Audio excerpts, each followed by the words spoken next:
All right. My name is Heidi Heustis. I'm the librarian at Charlotte Central School. And I chose the strategy of four-way thinking to work with a particular group of third grade students in the creation of book trailers using iMovie. So the idea behind a book trailer is to take a favorite book of yours and basically make a commercial that sells that book to another friend or student.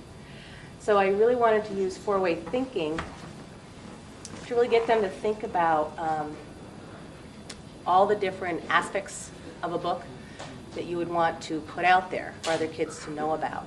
And I wanted them to think about it in a more is less, less is more type of way. So I wanted them to really focus on making short, powerful statements with their words, because a book trailer is only about a minute. So you have to say a lot in a little amount of time. So we started together.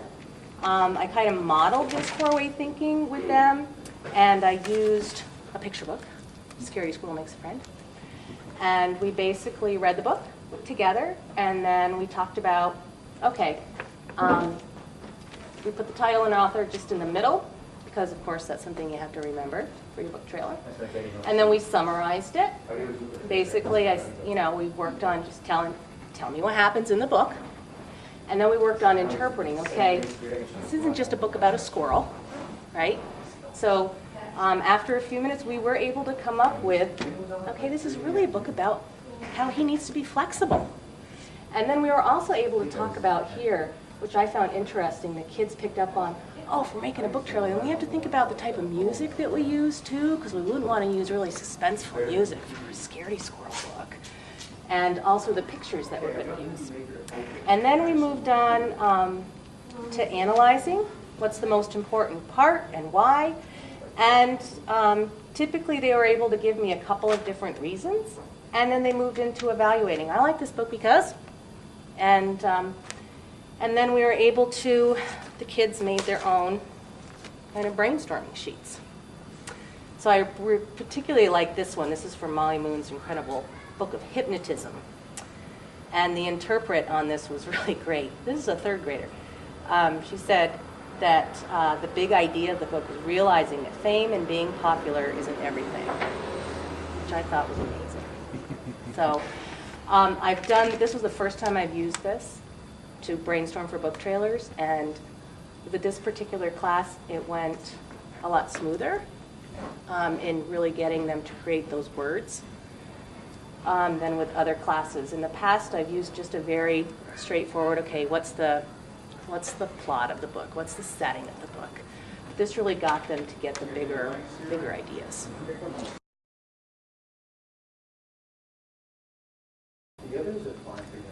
I think the thing that is beneficial, especially working with the age group that I did, is that it makes them slow down a little bit. That was the big key. And really, because these are very specific words: summarize, interpret, analyze, evaluate. And these are words that they're going to see throughout their career as students. And so I think it's important that they know what it means. So when somebody's asking them to analyze what they're reading, they know what it means to do that. So if we start when they're young, well, one of the reasons I used a picture book to model this actually was because I think that kids, no matter how young they are capable of thinking critically. And I think it's about asking them the right questions, really, and encouraging them to look closely.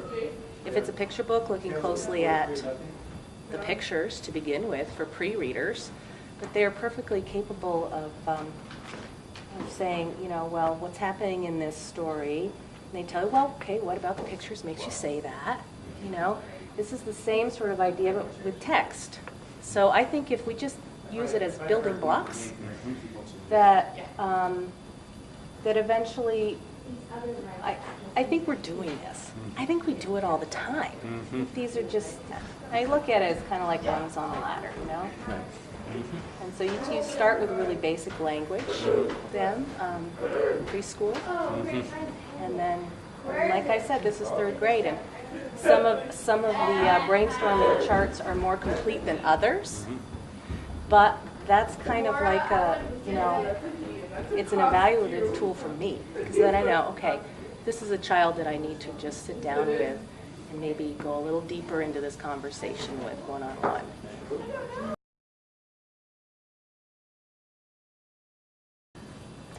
I think that more and more when I look at things like sample items from the SBAC test, these are words that you see, so they need to know what they mean. So I had originally I never had asked the kids to do this kind of in a written form. Just leading up to this, it's always just been a verbal, this is a great strategy to use when you're just discussing a read aloud, picture book read aloud, whatever it is. But then I realized this might lend itself really well to making a video or you know, any other type of thing that the kids have got to do. It's not just for one thing. Right. Kind of its transferability to other settings and disciplines. Exactly, exactly. And since I work with everybody in the building, I can see this working with everybody in the building. Right, right. Yeah.